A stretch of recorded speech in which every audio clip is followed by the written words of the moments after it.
Hello, welcome to the Fried Bread Siblings channel. I'm Bean, And I'm Meg. and we would like to welcome everyone to part 3 of our Spooktober special. For those who are not aware, for the month of October, we will be breaking down 3 pieces of entertainment based in the horror genre with ties to the indigenous community. Our third and final breakdown will be over a little zombie horror film released in 2019 called Blood Quantum. Now, to give a brief synopsis of the film, the indigenous people in the isolated reserve of Red Crow are immune to the zombie plague that has taken over the nation, but that doesn't mean their lives aren't at risk. It's up to Trailer, the tribal sheriff, to protect families residing on the reserve and a flood of desperate refugees from the hordes of bloodthirsty, walking white corpses that are closing in. Blood Quantum was written, directed, and edited by Jeff Barnaby, who previously directed Brian's for Young Ghouls, another excellent film that I highly recommend everyone check out. The film's music was composed by Jeff Barnaby and Joe Baruco. Cinematography was handled by Michelle St. Martin. Casting was conducted by Renee Haynes. Blood Quantum's production design was led by Sylvain Lemaitre and Louisa Shabas. The film's costume design was spearheaded by Noemi Powlin, and the set decoration was headed by Manon LeMay. And forgive me if I butchered anyone's names. I am so sorry. We are not First Nation.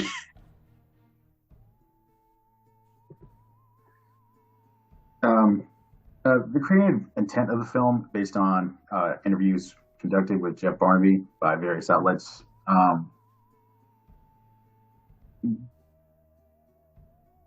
basically, he's been a fan of the zombie genre since he was a kid, and he's watched all of George Romero's Living Dead films multiple times.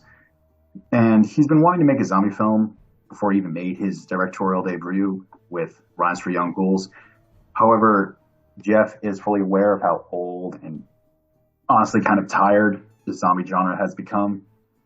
And he wanted to contribute something new to the genre, which is where Blood Quantum comes in, a film that Jeff himself has stated is full of so much commentary about colonialism, the controversial government practice of blood quantum that the film is named after, the indigenous spirit of survival, and so much more. Jeff was also heavily influenced by the documentary Incident at Restigouge, a film about the Quebec provincial police raids on the Restigouge Reserve that took place in 1981 in Quebec, Canada, in order to restrict the salmon fishing rights of the Mi'kmaq people. He even had all of the film's actors watch the documentary before starting production of the film. And he also set Blood Quantum during the same year that this horrible event took place in 1981. Now, the film's cast and characters primarily include Trailer, who's the native sheriff of the Red Crow Indian Reservation, as portrayed by Michael Greyeyes. Love you, dude. Josh, a townie native nurse, and Trailer's ex-wife, as portrayed by Elle Mahay Tailfeathers. By the way, forgive me, Miss Tailfeathers, if I butchered your first name. Again, I'm not a First Nation native, and it's not my first language. Joseph, Trailer's second son, as portrayed by Forrest Goodluck. Lysol / Alan, Joseph's half-brother and Trailer's first son, as portrayed by Kiowa Gordon. Charlie, Joseph's white townie girlfriend, as portrayed by Olivia Scriven. Gestagu, native fisherman, father to Trailer, and grandfather to Joseph and Lysol, as portrayed by the impeccable Stone Horse Lone Goman. By the way, that is an awesome name. Bumper, a fellow tribesman, as portrayed by Brandon Oakes and the resident badass. Shooker, a fellow tribesman, as portrayed by William Below.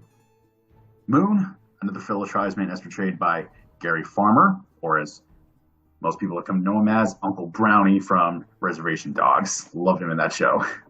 And last but not least, Lilith, Lysol's ex, as portrayed by Natalie LeConte.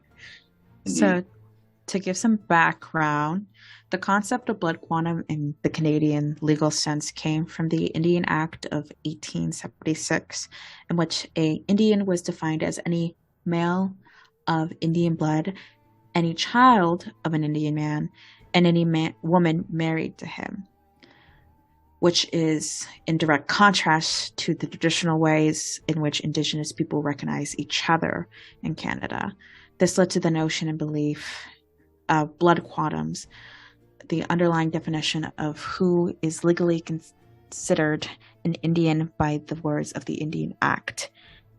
It led to abhorrent connotations of who's a pureblood versus a half-breed, which tragically such ideology still looms over all of the Indigenous communities to this day. It also has fostered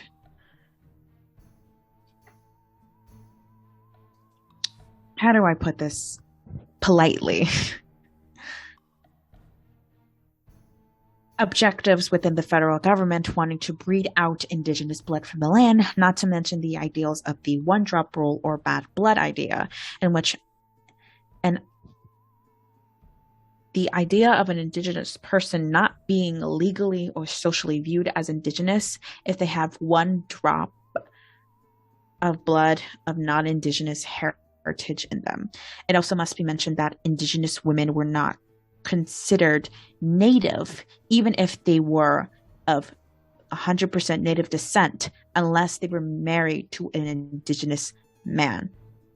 So not only was the act rooted in racism, sexism, but also patriarchal ideologies. Now, to briefly mention, because a zombie virus is just another form of a plague, the Indigenous population of both Northern and Southern America has faced multiple outbreaks, viruses, plagues,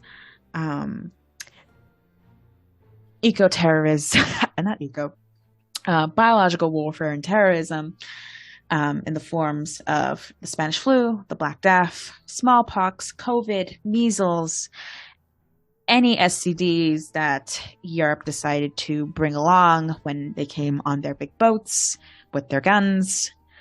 The Indigenous communities of this continent had faced multiple, and still do, plagues and viruses. But it must be stated that we are still here and we are still very much alive. So to give some context behind the undead within Indigenous culture, there has to be stated that there are some tribes who hold some zombie adjacent horror within their storytelling and lores.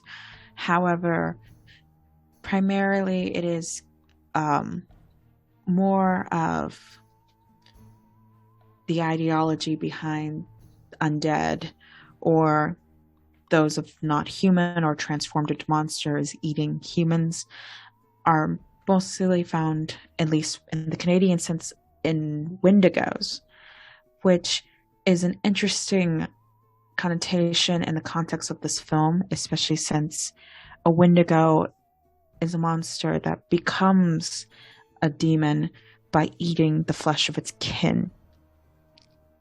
And in the context of the film, the zombies, the first zombie that we see eat an Indigenous character was a white woman eating a half Indigenous, half white baby, her own child. I have to say this right now. I love the layers and metaphors within this film.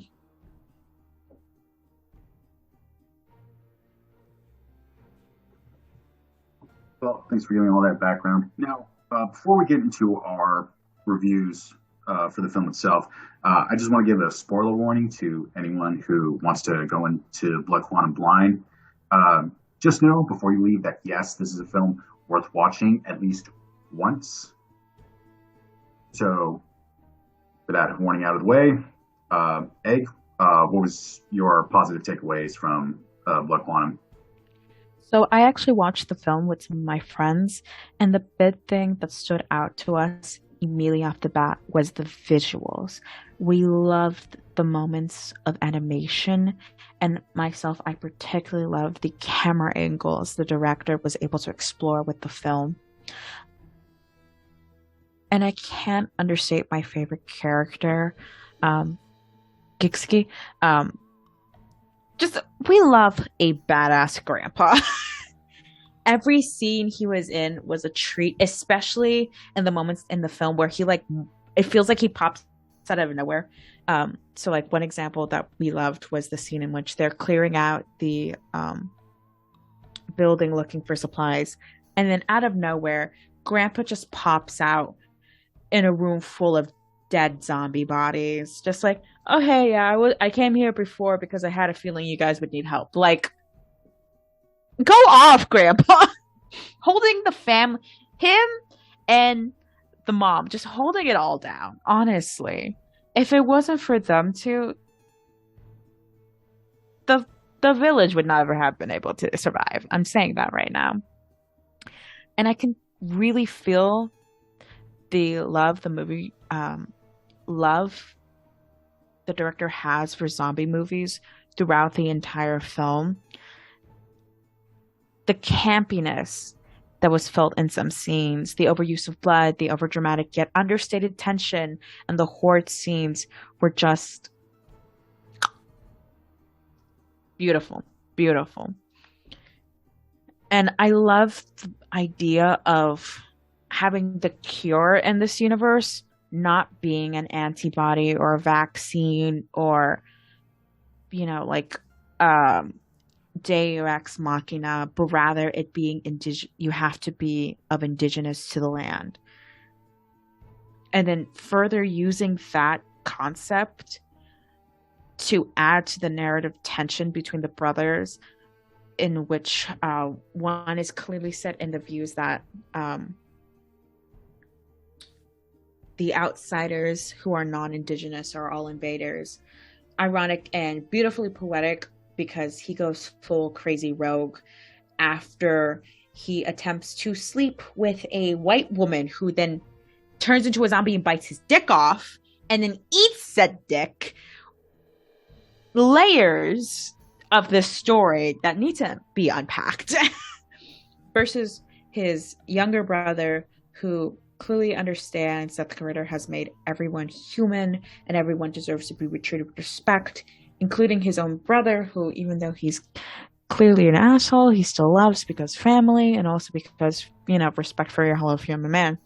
And the transitions shots within the movie were just, and I love the fact that they did more practical special effects. Like, I understand it was mostly because this was an indie film. And so everything was kind of on a shoestring budget.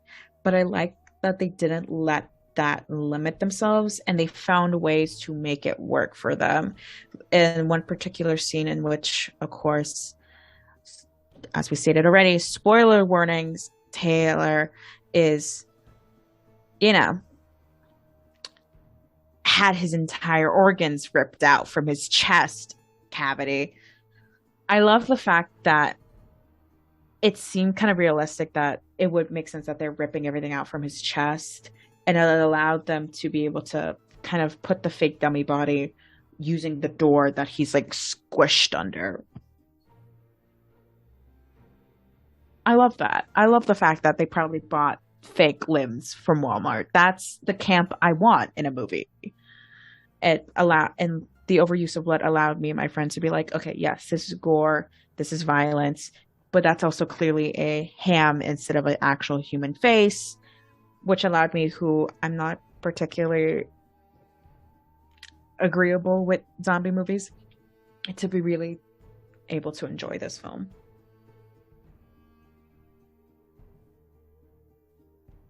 Cool. Well, as far as the positives that I came away with, I gotta say, I love this effing movie. Indigenous genre films like this are so hard to come by. So for Jeff Barnaby to make an indigenous zombie film like Blood Quantum, mwah, chef's kiss. It's like a gift from the creator himself. I love it. I don't know if you'll ever hear this, Jeff, but thank you for making this awesome zombie flick. It is so good.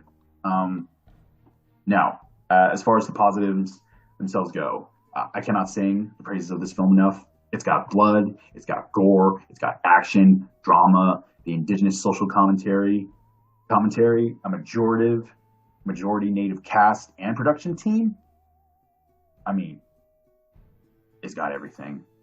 I also want to give a shout out to those short animations that you mentioned earlier that are peppered out the film. They're just so beautiful to look at, and there's so much that you can read into them. I mean, from what I understand, it took a lot of work to actually make those, and Jeff did want to make them longer, but honestly, I think they worked out as short as they were. I liked it, and oh my god, I mean, oh, there's just so much I want to say, but I just can't come up with the words. I mean, for one, I really appreciate that an interesting twist that the native people are immune to the zombie virus. I mean, I thought that that was just like such an intriguing twist on the genre and from a native perspective, especially, given our people's history with disease and how we've been devastated by it, to actually be immune to a plague that affects everybody else. That's a huge relief and very refreshing. And then However, no, go ahead. Go ahead. I was going to add to that the fact that, it's not, because when I saw Blood Quantum, I did have that slight concern, because in the synopsis it mentions, the pregnant girlfriend, that is it going to be a situation where, like, if you have one drop of non-indigenous blood, but then because we get the reveal of, like, the half indigenous, half white daughter of Lysol is in fact immune at the end. No, not Lysol. It was Joseph. Not Lysol, Joseph, but the child was immune. Because earlier in the movie, they kind of hint that the baby that was born to the Joker. Yeah, was infected, but to see it be like, no, this isn't going by Blood Quantum ideology. It hit different. Oh yeah. I mean, like, the ending of the film is basically just a giant middle finger to just the very idea of Blood Quantum. I mean, even though Joseph's kid is only half native, that's still native. They're still immune. So, blood is blood, no matter what. And I really appreciated the message from the film. I also liked, the quote at the beginning. I don't know if a lot of people know this, but that was actually meant to be kind of like a sly jab at the so-called wise proverbs of all the settlers about how they're not supposed to, mix or like in any way respect the cultures of the native people because they're just, idolaters and savages and all that other racist crap.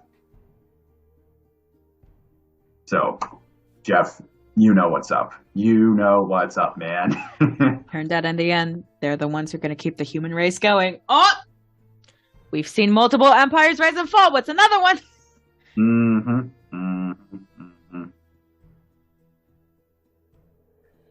But for all the positives we said, we do have to talk about the negatives. So, Egg, you go ahead. What was your problems with the movie? So my issues are more to address, like, the finer details of the movie. I felt the script could have been tighter. There were times I felt like it was more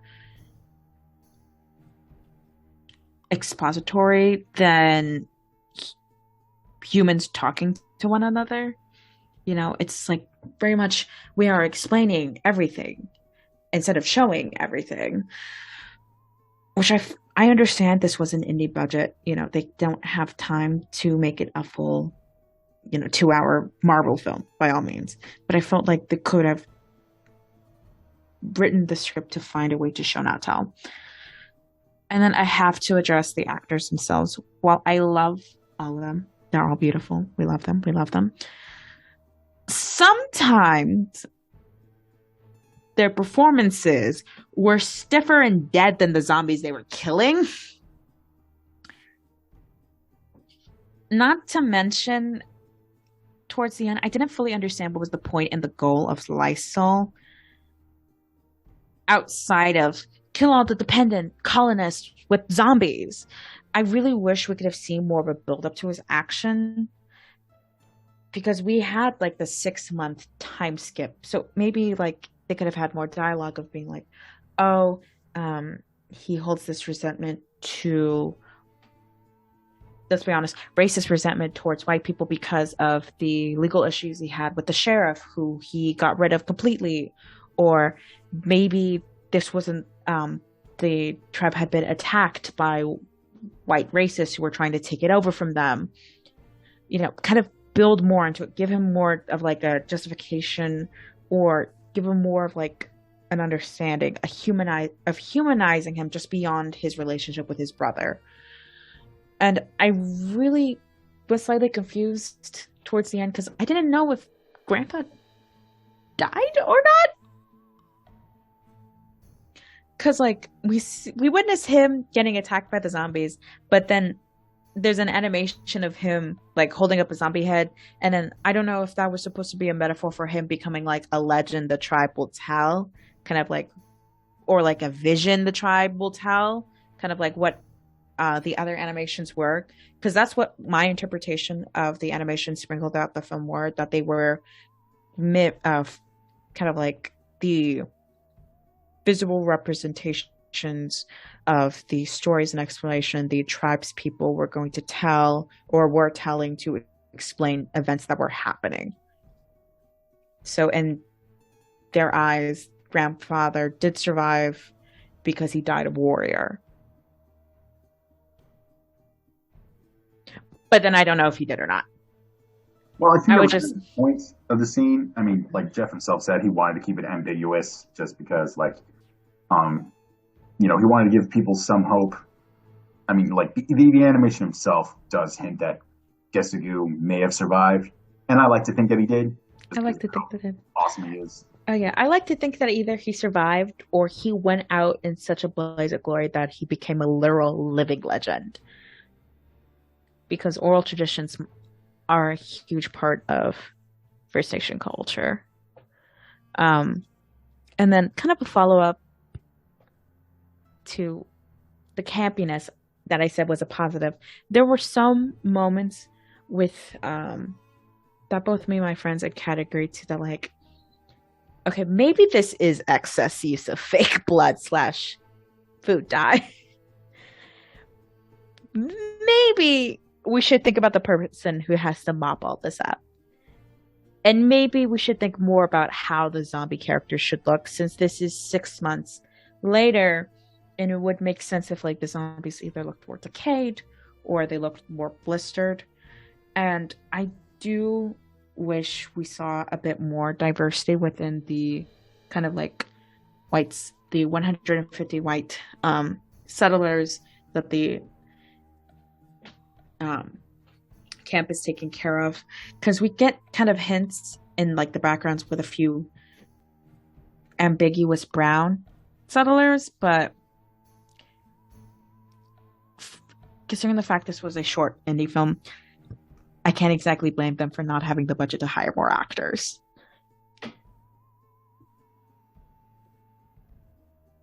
Yeah,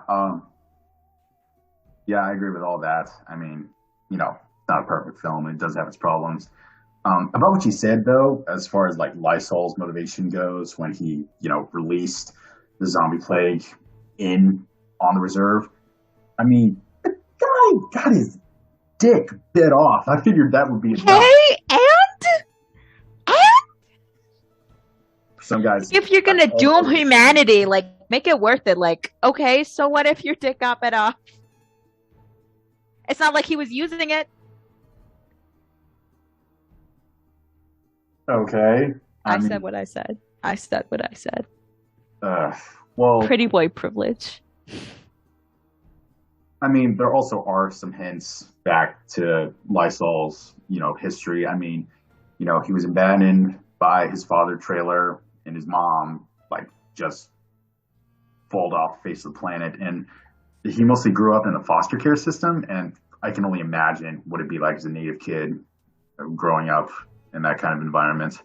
It is also kind of funny, like how it's somewhat implied that he himself might be a half and half, considering that, he was given to a foster system instead of the tribe first.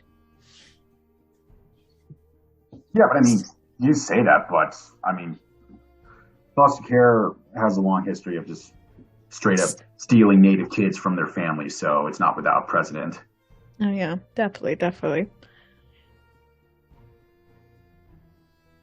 But to get into my own negatives with Blood Quantum, I guess my biggest frustration is with just, like the limited scope and budget of the film itself, because there's just so much story that I know Jeff wanted to tell, but, he was constrained by the limited runtime and by the money he had to work with, that he had to squeeze it into a 98-minute film. And what he did make was really, really good, but I know he wanted to film this whole subplot about how some of the members of the tribe were actually helping townies and refugees cross the underside of the bridge in onto the reservation. And, that could have been a whole nother maybe 20, 30 minutes just addressing the whole issue of immigration, trying to help people. And it also could have given Lysol a chance to, solidify his character and maybe give more motivation, or at least understandable motivation, in regards to when he unleashes the plague on everyone at the end. I also wish we could have explored, or at least just had more time to explore the relationships between all the film's characters. I mean, there's just so much between like the three generations of Trailer's family, like Jessica, the grandfather, Trailer, then his two boys, and eventually, Joseph's daughter at the end. I mean, my God, like so many stories just waiting to be told, but it's just the one movie.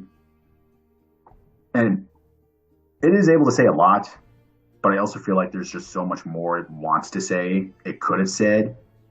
And I hope Blood Quantum eventually becomes either a film franchise, or maybe it can get remade into like a TV show. I hope against hope.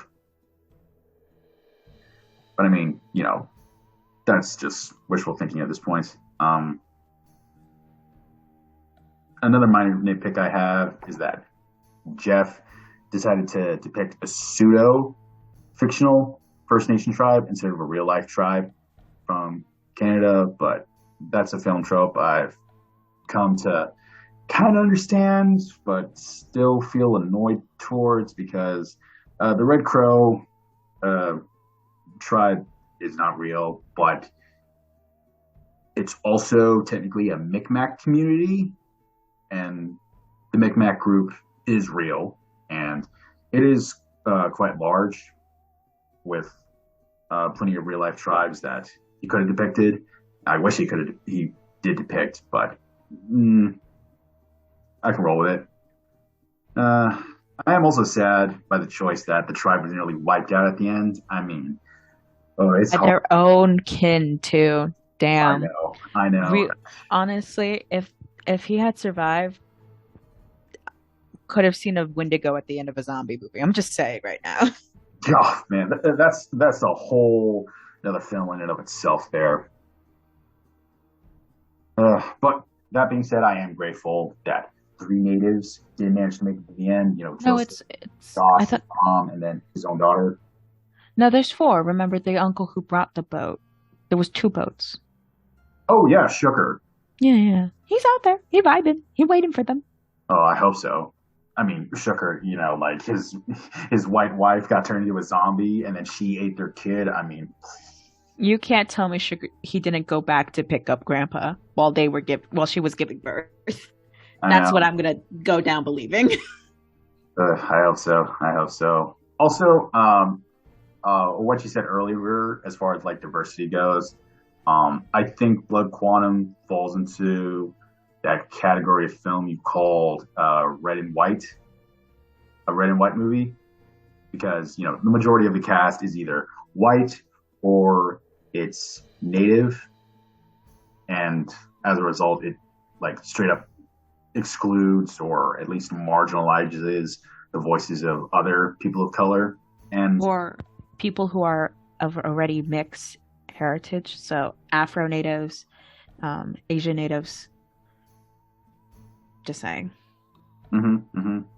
And that also felt like particularly odd given how diverse Canada is now and how diverse it was even back during the 1980s. But I mean, it is what it is. That and that 6 month time skip in the middle of the movie, like right after the initial outbreak, that also bugged me because I kind of wish Jeff did tell that story.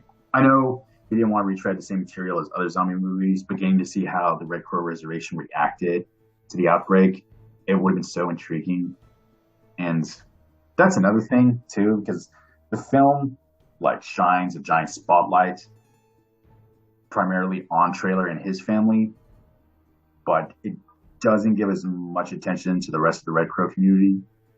And I mean, it's just a minor nitpick, but it is Dispatch. something that did bug me. Norris. I hear, Chief.